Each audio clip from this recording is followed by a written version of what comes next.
Well, thank you for having me here this morning. And Polly, thank you for that warm introduction. As I was thinking about our text for this morning and Joshua's story, I love the story of Joshua. The text that we had is a fairly common one. Be strong and courageous, do not be afraid, for the Lord your God is with you. But Joshua's larger story is often missed. Joshua doesn't appear in a lot of like the Sunday school stories that we hear about from the Old Testament. And so a little bit of context for Joshua. As we heard in, I think it was verse 3, Joshua was Moses' aide, his assistant. And throughout a lot of the Exodus story, after the people have been freed from slavery in Egypt, wherever Moses is, Joshua is there kind of on his hip. When Moses is in the tent of meeting, this kind of temporary and mobile structure that they build so that God can be with them in the wilderness, Moses is in there and talking with God, and Joshua is there with him. When Moses goes up the mountain to talk with God, earlier in Exodus, it says that Moses talked to the leaders and said, you guys wait here, Joshua and I are going up the mountain. And so, when Moses is there talking with God, Joshua is there. Joshua has been groomed, has been training from a very young age to be Moses' successor, whether he knows it or not. Another image we get of Joshua from the text is that of a faithful and trusted lieutenant. So as the people are wandering around the wilderness and on their way to the promised land, Hartley, can you go up with Mom? Thank you. As they're wandering through the promise, or on their way to the promised land, they have to pass through a bunch of territory that is already occupied. And as you might expect, leaders having entire people groups wandering through their land get a little nervous. And so armies come out to meet them, and the Israelites have to fend off these attacks. And so Joshua leads the people in battle. And then the other image, which is, I think, my favorite, is the first time the people are wandering through, and they're out of Egypt, and they get to the edge of what is now Israel-Palestine, and they're about to think about whether or not they can cross over. They send the 2 spies into the land. Some of you might be familiar. This is Joshua's probably most famous story. To scout out the land. And they come back, and they give a report, and they say, it is terrifying over there. The people are big, they are strong, they have all this technology, they have metal armor, they have implements of war. This is the real deal. And the people hear this report and are afraid, and they don't want to go. But Joshua steps up in faith and says, yeah, it's scary. And they have all this stuff. But God is with us. God has promised us that he will be with us and that this land is being given to us. So we need to go, and we need to do it. Ultimately, the people decide they are too afraid, and they don't do it. But we see this picture of Joshua as this faithful person who is committed to trusting in God's promises. And actually, Joshua and his other spy partner, Caleb, are the only 2 people in that generation who lived to see this next entrance to the promised land as a kind of a testament to their faith.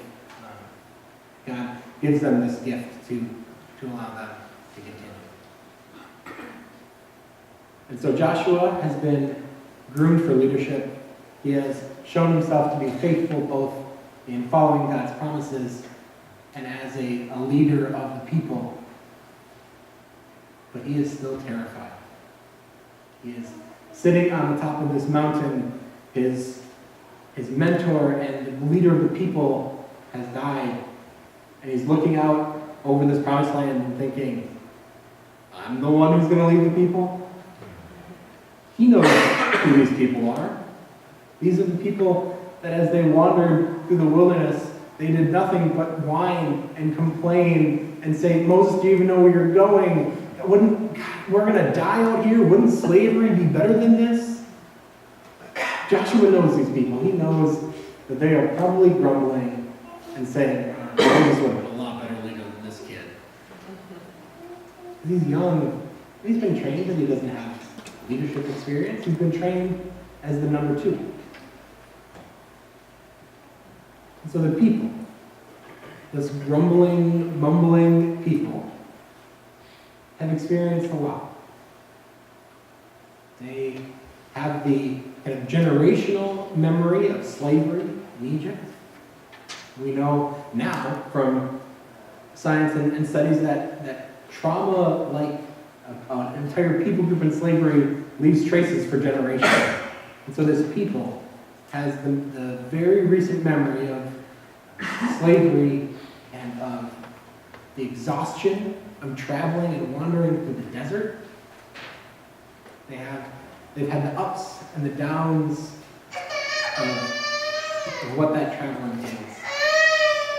And now, the little kernel of hope that has been their empowerment throughout all of this journey, this promised land that God has told them, this will be yours, is right across that river. We can see it, we can taste it. It is so close. But now Moses is dead. This leader who has brought us to this point, who we were sure was going to lead us across, is dead. Does that story sound familiar to anybody else? A group of people who have had a tumultuous history, some ups and some downs, who have tried to be faithful in following God's call for their community, who have had faithful leadership, but are now in times of transition. Transition to new leadership, to younger leadership. This is the story of the church. This is the story especially of the church in the United States, kind of the big C church in the United States, but also of, and I can think of 4 or 5 churches off the top of my head, local congregations for whom this story tracks scarily close to the story of the Israelite people. And so this text in Joshua is perfect for us. Because the words of God to Joshua are not just to Joshua. Joshua is not the only person who needs to hear, be strong and courageous, because the Lord your God will be with you in this time of transition. The people need to hear this message. We as the church need to hear this message. And like the people, the church has a decision to make in the increasingly near future. Will we, as the people of God, be faithful in following God's promise that God will be with us, and faithfully take steps into the future into our transition and realizing what the next steps will be? Or will we stay the same? Because staying the same is unfortunately an option.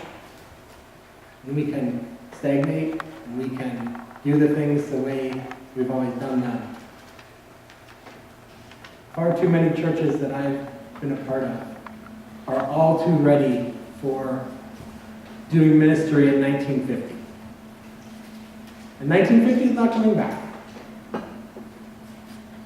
And so our choice is, how do we step into this new future that God is leading us into? Because God, just like God is leading the people in Joshua across this river into their promised land, God is also leading the church into our new, sometimes scary, sometimes hopeful, but always God with us future. And just like the people, so later on in Joshua, if I can turn to it, I should have closed the Bible. So Joshua, at the end of what we read today, tells the officers, go to the camp and tell the people, we're going. Joshua has made his decision. He is going to lead the people, scared or not. And he tells the officers, get the people ready. And the people respond in, it's in a different place than the Bible I was preparing. Verse 16. So this is a kind of a subset of the people. Gets into more Bible nerd details than you probably are interested in, but people like me makes us tick. But kind of representing the entire people. This is on page 152 if anybody's looking for it. In verse 16, they answered Joshua, wherever you have commanded us to do, and wherever you send us, we will go. Just as we fully obeyed Moses, so we will obey you. May the Lord your God be with you as God was with Moses. They're going. And as the story progresses, they cross the Jordan, and there's the famous story where they encounter the city of Jericho. They take the city of Jericho, and the invasion is on, for better or for worse. The story of God's people conquesting through a land makes me a little uncomfortable, but that is our story. They faithfully follow God's promise for their future.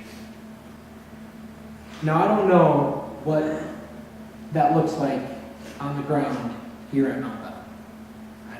I don't know what God's plan for your future, what God's hope for your future, where God is leading you in the coming weeks, days, months, years.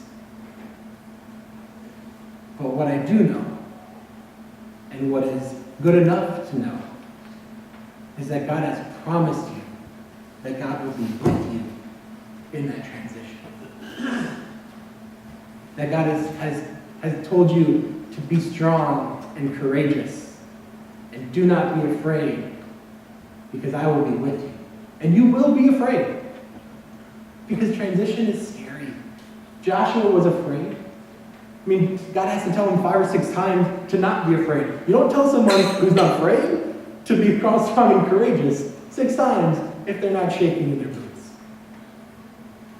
And that's okay to be afraid, because transition is scary. But in the midst of that fear, in the midst of that transition, we are called to be faithful. Because faithful and fear are not opposites. They are excellent co-workers.